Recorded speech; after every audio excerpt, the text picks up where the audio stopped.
Tá aí, agora a gente recebe o Wellington Damasceno. Seja muito bem-vindo aqui. Estava acompanhando aqui no bastidor a fala tão bacana do Lenny Streck. Eu percebi que você estava reagindo ali. Wellington Damasceno, me diz uma coisa: você continua diretor dos sindicatos metalúrgicos do ABC? Primeiro, Tá bom correto? dia, Conde. Bom dia a todas e todos que nos acompanham. Continuo diretor administrativo aqui da casa. É porque às vezes eu pego biografias que já expiraram nas redes, então eu sempre faço essa delicadeza de perguntar, porque às vezes as pessoas, doutor, então que bom que você continua diretor dos sindicatos metalúrgicos. E eu chamei o Damasceno aqui hoje, inclusive uma sugestão do Tarcísio Secoli, nosso querido amigo, para falar de carro elétrico, o Wellington Damasceno. Eu tive várias pessoas aqui, enfim, ambientalistas, e também pessoas ligadas, né, à indústria e tudo mais, e eu percebo que existe um desconhecimento do que representa o carro elétrico para o mercado, no sentido de que quais as emissões que, por exemplo, um carro elétrico pode ter na sua fabricação. Dá um panorama geral para a gente, por favor, desse tema tão importante para o nosso país, que está chegando forte agora o carro elétrico aqui. Não, claro, e muito providencial aqui no 11 News a gente falar um pouquinho sobre essa questão do carro elétrico. Está na moda falar de transição energética ou descarbonização, mas o sindicato tem atuado muito nesse debate, principalmente com a preocupação da transição justa, né? O que acontece com o trabalhador no meio desse caminho, como a gente consegue aproveitar esse momento que o mundo está discutindo descarbonização, para também aproveitar os potenciais brasileiros para que a gente possa fazer uma tropicalização desse tema, vamos assim chamar. Então, na prática, Conde, o que nos preocupa do carro elétrico? Primeiro, qual tipo de matriz vai abastecer ou vai gerar energia elétrica para abastecer esse carro? Acho que esse é um primeiro ponto de debate. Porque, de fato, se você faz a medição da emissão que o carro elétrico, né, emite, considerando o que a gente fala do tanque, a roda, né, aquilo que se abastece no carro, aquele que ele solta no escapamento, o carro elétrico nem tem o escapamento, de fato ele é zero. Agora, o problema é o que você usa para gerar energia elétrica. Então, não adianta você ter uma frota de carro elétrico emitindo zero, mas você ter um monte de chaminé de termoelétrica ligada para gerar energia. Então, esse é um primeiro debate que agora mudou, né, os conceitos. A gente está falando muito mais do poço à roda, né? Então, é da geração da energia até, de fato, a locomoção do veículo, e tem alguns conceitos que já se fala do berço à tumba, que aí você considera toda a extração mineral, a produção da matéria-prima, depois a produção do veículo, de fato a vida útil do veículo e no final o seu descarte, né, a logística reversa disso tudo. Então, aqui que começa a pegar um pouco mais essa história, porque a gente sabe, na mineração, ainda tem condições precárias de trabalho, principalmente de trabalho. Há um limite, né, de extração de minerais, principalmente esses minerais raros. O quanto a bateria vai conseguir evoluir em termos de tamanho e capacidade de autonomia, né, capacidade de recarga mais rápida, autonomia no trajeto, e também o que vai fazer com essa bateria no pós, né? Está se falando muito de bateria de segunda vida, né, seu uso estacionário, mas como recondiciona a bateria ou como faz a própria logística reversa desse carro com essa bateria. Lembrando que no Brasil nós não temos, inclusive, um projeto pensado para a logística reversa dos carros a combustão. Então, já é um primeiro passo que a gente precisa... A reversa seria como descartar, é isso? Isso, não só descartar, mas como você reaproveita a peça. Você imagina, né? Você passa nas rodovias, você vê aquele monte de carro entulhado, né, que foi apreendido. Tudo mais. Velho, o que fazer com aqueles carros? Porque eles estão lá apodrecendo, são materiais, né, que têm um valor que poderia estar sendo reutilizado, está lá largado, gera muito mosquito, doenças, etc. Então, como você regulamenta esse mercado da logística reversa, né? Como você dá aproveitamento para o aço, como você faz o descarte correto dos fluidos que tem no carro, fluidos muitas vezes tóxicos, como você aproveita a parte plástica, borracha, enfim. Você tem um outro mercado que você pode surgir, né, inclusive novos postos de trabalho a partir de uma regulamentação desse tipo de processo. E só para, acho que para falar aqui da primeira parte, de te devolver, acredito que o Brasil tem também potenciais que podem ser utilizados no sentido de descarbonizar. O Brasil não pode estar fechado a tecnologias. Eu acho que a gente precisa aprender também a lidar com a eletrificação, com o veículo elétrico. Mas há outras formas de abastecimento que também contribuem com a descarbonização e são muito próprias do Brasil. Você tem, de um lado, o etanol, né, que já está aí, é um produto genuinamente brasileiro, aproveita o parque industrial que nós já temos, facilita a questão de infraestrutura, né, porque já está montado, já está dado nos postos de combustíveis, e dentro da cadeia de emissões ele consegue zerar, né? Se você pegar desde a plantação, do plantio da cana, até o uso do etanol, ele consegue zerar a emissão de CO2. E você tem os biocombustíveis também, né? Então, você tem lá biogás, biometano, o próprio biodiesel, que também contribui aí na redução da emissão de CO2. E o desenvolvimento está ainda embrionário, mas é uma aposta que é o desenvolvimento do hidrogênio, principalmente o hidrogênio verde. Perfeitamente. Esse conhece o assunto. Obrigado, Elton Damasceno, por vir aqui nos atender, porque a gente está precisando realmente esclarecer algumas coisas nessa questão do carro elétrico. Muitos ambientalistas e outros especialistas têm me dito o seguinte, que o biodiesel que era o grande projeto interessante, né? O etanol, quer dizer, essa coisa de o Brasil misturar, né, o biodiesel com o diesel, né, os percentuais também na gasolina, né, vai ter um percentual ali na gasolina de álcool, né, que vai nas gasolinas dos postos. Eu vou trazer um dado aqui que eu não pude checar com toda, né, porque precisa ter toda uma checagem técnica aqui, mas olha só, baterias Tesla, modelo YOM 2021 para carros elétricos. Uma bateria dessa pesa 300 quilos, se eu não me engano. Temos aqui, como é que você produz uma bateria dessa? E aqui disse o seguinte, né? 12 toneladas de terra para extrair o lítio necessário, 5 toneladas de terra para extrair o cobalto necessário, 3 toneladas de terra para extrair o níquel necessário, 12 toneladas de minério para extrair o cobre necessário. E aqui está dizendo, ou seja, você precisa mover 25 toneladas de terra para obter 20 quilos de lítio, 16 quilos de níquel, 26 quilos de manganês, 8 quilos de cobalto. Produção de baterias também requer 238 quilos de alumínio, aço ou plástico, 60 quilos de grafite. Eu acho que esse é a grande dúvida, né? Embora eu reitere aqui que eu não tenho precisamente a checagem desses dados, eu queria saber se você tem alguma informação a respeito disso. Quer dizer, para produzir essa bateria, parece que é uma violência bastante significativa com relação ao meio ambiente também, né? A questão do meio ambiente, ele tem o impacto de todas as formas, né? A gente está falando da bateria veicular porque o assunto dos carros elétricos estão na pauta. Mas esse negocinho que todo mundo tem na mão, ele também, né, tem o mesmo impacto para produzir.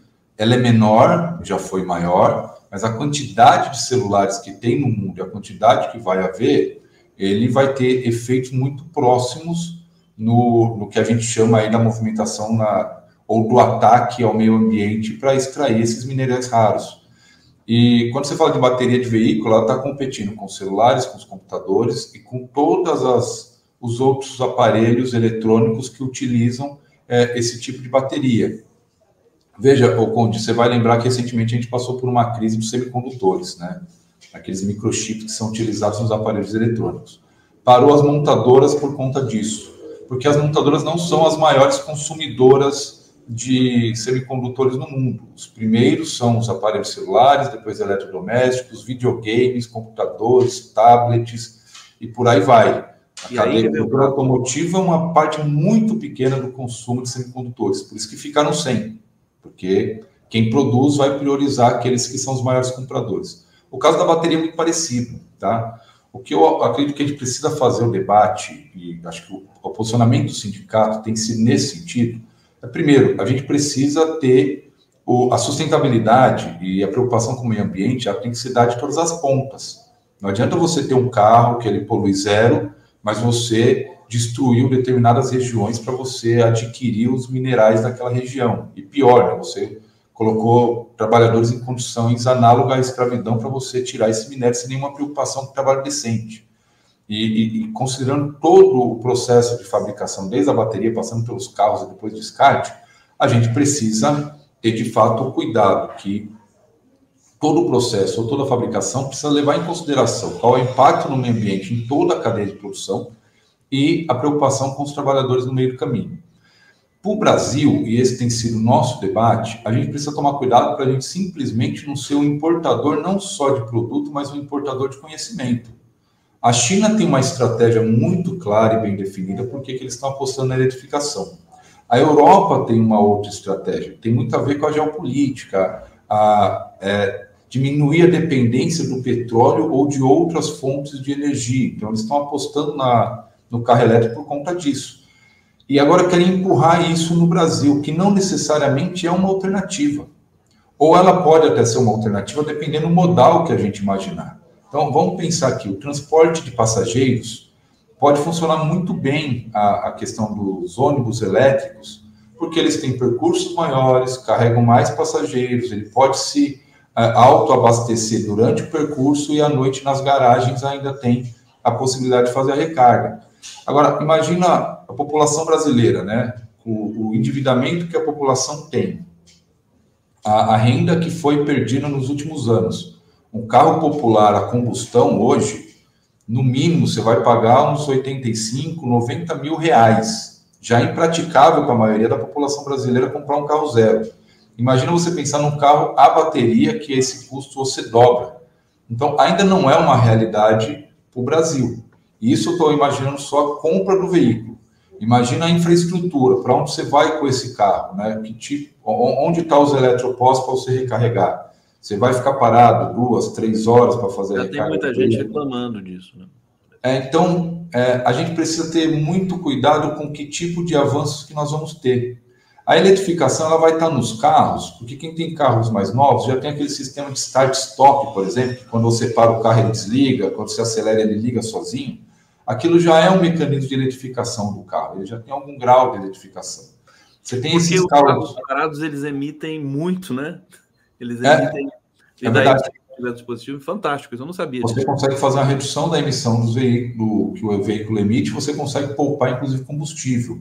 E até o uso de peças do carro você também diminui, mas o desgaste, né? Então, é um tipo de eletrificação. Você pode caminhar numa eletrificação híbrida. Então, fazer uma transição, né? A gente não vai... A maior preocupação nossa, a gente não pode deixar de aprender a eletrificação, porque senão a gente vai criar um gap, vai criar novamente um gap tecnológico com os principais mercados. Acho que a gente avançou muito, trabalhou muito para chegar próximo desses mercados. Então, a gente também não pode abandonar isso. Mas a gente também não pode simplesmente virar a chaveta e falar amanhã é tudo elétrico. Você está condenando todo um parque industrial que nós temos instalado no Brasil, né, uma capacidade de produção, os trabalhadores que estão nesses processos, além do que a gente não sabe se, primeiro, que não vai atender toda a população brasileira, e segundo, que você também não vai ter capacidade de prover a recarga e a infraestrutura de todos esses veículos. O Wellington Damasceno, depois da aula do Lênin Streck, a aula do Wellington Damasceno. Deixa eu trazer aqui 2 comentários do Sérgio Capilé. Ele está dizendo aqui, logística reversa é o caminho inverso do consumidor ou fabricante, que é, em última instância, normativa e legal. O principal responsável pela reciclagem, ou, ele coloca outro aqui, comentário, disposição final ambientalmente adequada dos resíduos sólidos gerados pelo consumo de um produto.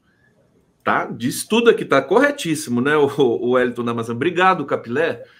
Eu queria que você dissesse, você explicou tão bem, quer dizer, a situação, como é que está a situação no Brasil? Porque acho que uma montadora agora anunciou investimentos de 7 bilhões no Brasil, não me lembro qual montadora, uma das GM, né? Isso. GM. A gente teve montadores que saíram no governo anterior. Como é que está a produção do carro elétrico no Brasil percentualmente? Eu não sei se você tem esse dado. Eu queria lembrar também que os trabalhadores estadunidenses fizeram uma greve longa contra a instalação do parque de carro elétrico em função porque me parece que ele gera menos emprego. Acho que tem um dado desse, né? Que os carros a combustão, existe aí uma estrutura que gera X empregos e os carros elétricos é uma estrutura diferente. Sobre isso, o que você pode dizer para a gente? Primeiro, a produção de carro elétrico no Brasil atualmente é zero. Né? É zero? Não existe produção ainda de carro elétrico no Brasil. Segundo, sim, ele tem um impacto extremamente significativo nos empregos. Você tem uma ideia, Conde, o powertrain, o conjunto motor e câmbio, de um carro a combustão comparado, aliás, de um carro elétrico comparado com um carro a combustão, ele é 60%, ele tem 60% menos peças e componentes. Um carro a combustão, entre motor e câmbio, tem por volta de 30 mil peças e componentes. Um carro elétrico vai utilizar aproximadamente 11 mil. Então, você imagina o impacto na montadora, né, na montagem de todos esses conjuntos, mas quando você olha para a cadeia de fornecimento, você também tem uma devassa, né, nessa cadeia. Por isso que a gente está falando do parque industrial e não somente das montadoras. A outra questão importante, eu falei que é zero a produção de carro hoje no Brasil, mas estão se instalando duas empresas chinesas, a BYD na Bahia e a GWM aqui em São Paulo, e eles vêm com a intenção de produzir carros híbridos e elétricos. A BYD está falando de elétrico, a GWM está falando de híbridos. As montadoras que já estão há mais tempo no Brasil começaram a se mexer. Então, o anúncio da GM, ele traz um outro alento que é muito mais do que a própria questão tecnológica. A GM vem flertando com uma possível saída do Brasil, assim como a Ford, já faz alguns anos. Então, o que vieram fazer foi um gesto para o governo brasileiro, dizendo, a GM pretende ficar e investir no Brasil. Ainda não detalharam qual é esse plano de investimento, só falaram do valor. Sexta-feira agora, a Volkswagen vai fazer um anúncio com a presença do presidente Lula, aqui em São Bernardo, de investimentos, inclusive com o desenvolvimento, produção de motores e produção de 2 veículos híbridos no Brasil. Isso é fruto, inclusive, de um acordo que nós construímos com a Volkswagen ano passado.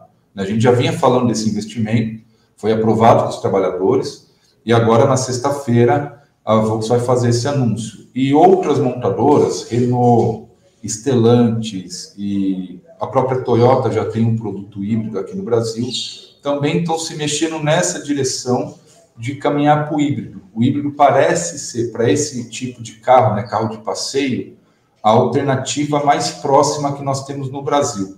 De novo. Como é que é o percentual de peças do híbrido? O híbrido tem um pouco a mais de peças do que o carro comum a combustão. Porque o que é o carro híbrido? Ele tem um motor a combustão um pouco menor do que o motor atual, né? Ele não, imagina, colocar o motor atual mais a parte elétrica do veículo, o carro vai ficar muito grande. Então, você tem o desenvolvimento de um motor um pouco menor do que o atual, acoplado com um motor elétrico, ou 4 motores elétricos, se for colocar nas rodas. Uma bateria menor, então não é a bateria do tamanho da bateria elétrica, é uma bateria menor, e toda a parte dos componentes elétricos. Então, isso dá um aumento no número de peças e componentes, além de aproveitar o parque fabril que nós já temos instalado. Por isso que a gente também tem apostado que essa transição no Brasil, ela precisa ser uma transição gradual, porque aí você respeita o parque que já existe, ou pelo menos você mantém o parque que já existe. É possível trabalhar com políticas do Estado para incentivar a reconversão de fábricas, né, reconversão industrial. Então, aquelas empresas que produzem algum tipo de produto que vai ficar obsoleto, vai deixar de ser produzido, ela pode migrar ou para essas novas tecnologias ou para outros setores, né? A própria política industrial que o Estado brasileiro, que o governo Lula anunciou agora, ele tem falado de algumas missões e dentro dela tem alguns setores estratégicos, defesa, o polo industrial da saúde, entre outros. Então, de repente, essa reconversão pode atender também esses objetivos e metas definidos na política industrial lançada pelo governo Lula. Então, o híbrido parece uma solução plausível e de curto prazo no Brasil, para veículos leves. Mas, de novo, você tem, por exemplo, caminhões. O Brasil tem um modal rodoviário muito forte, ainda que deveria ter um investimento maior no modal ferroviário e utilizar aí as malhas fluviais, mas ainda a realidade é que o modal rodoviário é muito forte para transporte e logística no Brasil. Você pode, né, agora virou, o motor agora passou a utilizar o Euro 6, né, que é o nível de emissões que o motor do veículo, de um caminhão ou de um ônibus tem. Ele já polui menos do que os motores anteriores, mas você pode ter alguma medida, né, o biogás, o biometano ou a própria discussão do biodiesel para ajudar a diminuir as emissões desses veículos. Então, dificilmente o Brasil vai ter no curto prazo caminhões, aí você vai ver caminhões do sistema rodoviário elétrico. você pode ter são os VUCs, esses caminhõezinhos menores que andam na cidade. Esse sim já tem caminhado, você já vai ver alguns na cidade de forma elétrica, porque vai muito do tipo de aplicação que você vai dar. Por isso que o Brasil, do tamanho que não dá para você pensar uma solução única, né? O importante para o Brasil não dá para a gente apostar numa só solução e não dá para a gente impedir que tenha as várias soluções. Mas é importante que o governo brasileiro, e eu acho que o governo Lula tem acertado nisso, até porque tem escutado todos os atores, inclusive os trabalhadores, é importante que ele foque o quê? Como a gente faz uma transição justa e gradual, como a gente preserva empregos, como a gente preserva o parque industrial brasileiro, como a gente não vira um simples consumidor de importados e passe a apostar também no desenvolvimento de tecnologia brasileira, né? Muito em parceria com a academia, com as universidades, que nós temos desenvolvendo coisas fantásticas que podem ser aproveitadas no dia a dia da indústria. Wellington, como diria minha avó, não ponha todos os ovos no mesmo cesto. Aliás, não ponha ovos, né? Porque afinal você não é uma galinha por ovos. Wellington Damasceno, incrível sua resenha aqui sobre esse tema tão importante. Vou fazer recortes aqui, publicar em todas as redes, inclusive, evidentemente, na TVT também, para todo mundo poder acessar essas explicações. Espero em breve contar com a sua presença aqui de novo para a gente voltar, porque tem muita coisa para se falar sobre esse tema tão importante do Brasil. Importante você destacar que o governo está atento a tudo isso, né? E a interlocução com os sindicatos também me parece que está num nível muito bom. Obrigado pela presença aqui no 11 News e até uma próxima. Eu que agradeço o convite, Conde. Você sabe que eu sou um grande fã do programa da TVT. Deixar um abraço para todos os telespectadores.